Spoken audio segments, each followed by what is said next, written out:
လူငယ်တယောက်ရဲ့အိမ်မက်တွေကနေတကယ်အောင်မြင်တဲ့လုပ်ငန်းရှင်တယောက်ဖြစ်လာတဲ့အထိခရီးလမ်းကဘယ်လိုဖြစ်မလဲဆိုတာတွေးဘူးကြလားဒီနေ့ကျွန်တော်တို့ပြောပြချင်တဲ့ဇာတ်လမ်းကတော့လီယိုဆိုတဲ့လူငယ်လေးတယောက်ရဲ့ဘဝအကြောင်းပါပဲတွေ့ရဲ့ဇာတ်လမ်းကနေတဆင့်ဘဝမှာဘာမှအလကားမရဘူးဆိုတဲ့သင်ခန်းစာကိုဘယ်လိုမြင်တွေ့ရမလဲဆိုတာကြည့်လိုက်ရအောင်ပါဒီစကားကတော့လီယိုရဲ့အဖေကသူ့ကိုပေးခဲ့တဲ့အကြံဉာဏ်တစ်ခုပေါ့ဒါပေမဲ့ဒီစကားလေးတစ်ခွန်းကပဲသူ့ဘဝတစ်ခုလုံးကိုဘယ်လိုပုံထွန်းသွားလဲဆိုတာကတကယ်ကိုစိတ်ဝင်စားဖို့ကောင်းပါတယ်ကဲဇလန်းအစမှာတော့ကျွန်တော်တို့ရဲ့ဇက်ကောင်လီယိုပေါ့အသက်20ပဲရှိသေးတယ်အိမ်မက်တွေကတော့အကြီးကြီးပဲဒါပေမဲ့လေသူ့ရဲ့လက်တွေ့ဘဝကတော့အိမ်မက်နဲ့တခြားစီပဲဖြစ်နေခဲ့တယ်ဒီမှာကြည့်လိုက်ရင်ရှင်းရှင်းလင်းလင်းမြင်နိုင်ပါတယ်တစ်ဖက်မှာစားတော့ဆိုင်နေအများကြီးပိုင်ခြင်းနဲ့အိမ်မက်နောက်တစ်ဖက်မှာတော့ပိတ်ဆံမရှိအဖေကလည်းစက်ပြန်ဆရာတယောက်ဒီလောက်ကြီးမားတဲ့ကွာဟာချက်ကြီးကပဲသူ့အတွက်အကြီးဆုံးတောင်ကြီးတစ်ခုလို့ဖြူနေခဲ့တာပေါ့အဲ့လိုနဲ့ဒီနေ့မှာလီယိုကသူ့ပဝန်းကျင်မှာအခွင့်အလမ်းတစ်ခုကိုတွားတွေ့တယ်ဟာမျိုးကလူတွေကပေါင်မုံကြိုက်ကြပေမဲ့မုံဆိုင်ကအဝေးကြီးမှာပဲရှိတာ哦ဒါကသူ့အတွက်ပထမဆုံးခြေလမ်းဖီလာနိုင်တယ်ဆိုတာကိုသူမြင်သွားတယ်ဆိုတော့သူ့မှာအစီအစဉ်တစ်ခုပဲရှိတယ်ပိုက်ဆံမရှိဘူးဘာအာမခံမှမရှိဘူးအဲ့ဒါနဲ့ပဲစိတ်တိုတက်လေလို့နာမည်ကြီးတဲ့မုံဆိုင်ပိုင်ရှင်မစ္စတာအန်ဒါဆင်စီကိုတွားတွေ့ဖို့ဆုံးဖြတ်လိုက်တယ်တော်တော်ရေးကြီးတဲ့ခြေလမ်းပဲနော်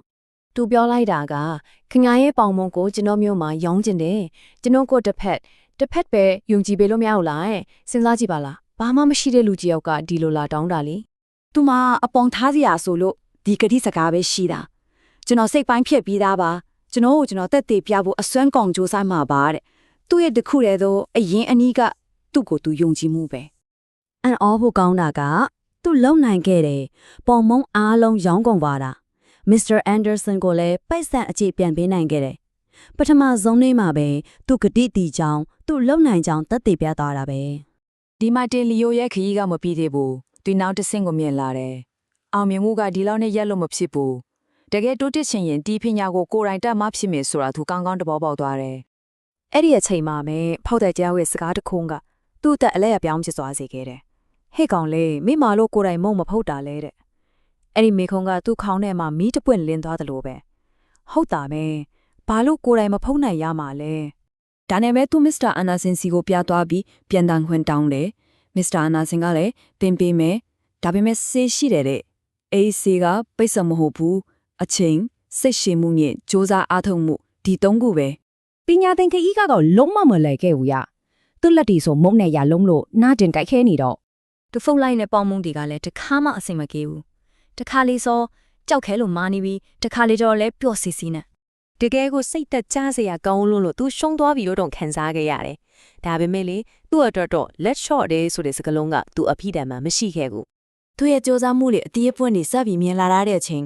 အောင်မြင်မှုရဲ့ရနံ့ကိုစပြီးရှုရှိတ်မိတဲ့အချိန်မှာပဲနောက်ထပ်စိန်ခေါ်မှုအသစ်တစ်ခုကသူ့ရှေ့ကိုရောက်ချလာပြန်ရော Iris ဆိုတဲ့လူတစ်ယောက်ကသူဆိုင်နဲ့မျက်နှာချင်းဆိုင်မှာအကြီးကြီးအခန့်ကြီးနဲ့မုံဆိုင်အသစ်တစ်ခုလာဖွင့်နေဖောက်သေးရီလာလဲအသစ်အဆန်းဆိုတော့အဲ့ဒီဆိုင်ကိုပဲအုံမိသွားကြတော့တာပေါ့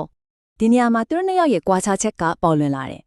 အဲ့ကဆိုင်ကြီးစိုင်းပုတ်အယောင်စုံတဲ့ကိတ်မုံဒီဇိုင်းလှလှတွေနဲ့ဆွဲဆောင်တယ်လီယိုကတော့သူဖောက်တယ်စီကိုပြန်သွားတယ်သူတို့ဘာလို့ချင်လဲနားထောင်နေဘယ်လိုပူကောင်းအောင်လုပ်ရမလဲမြည်တယ်နောက်ဆုံးကိတ်မုံအလားစင်ကြီးပါတင်ယူခဲ့တယ်သူ့ရဲ့ဒီစ조사မှုကိုဖောက်သေးတွေကမြင်တယ်တယောက်ကသူ့ကိုပြောဖို့တယ်အခက်ခဲတွေ့တာနဲ့ထပ်ပြေးသွားတဲ့လူငယ်တွေအများကြီးပဲမင်းကတော့အဲ့လိုမဟုတ်ဘူးအဲ့ဒါကြောင့်ပဲငါတို့ကမင်းကိုယုံတာတဲ့ဒီစကားကလီယိုအတွက်တော့ရွှေတန်စိတ်ဆူးထတ်တောင်တန်ဖိုးရှိခဲ့မှာပါဒါပေမဲ့ဘဝရဲ့စမ်းသပ်မှုတွေကဒီမှတည်းမပြီးသေးပါဘူးဇလန်ကအခုမှအထွတ်အထိပ်ကိုရောက်တော့မှာပါလီယိုတယောက်သူ့ဘဝမှာအကြီးမားဆုံးအခက်ခဲဆုံးစိန်ခေါ်မှုကိုရင်ဆိုင်ရတော့မယ်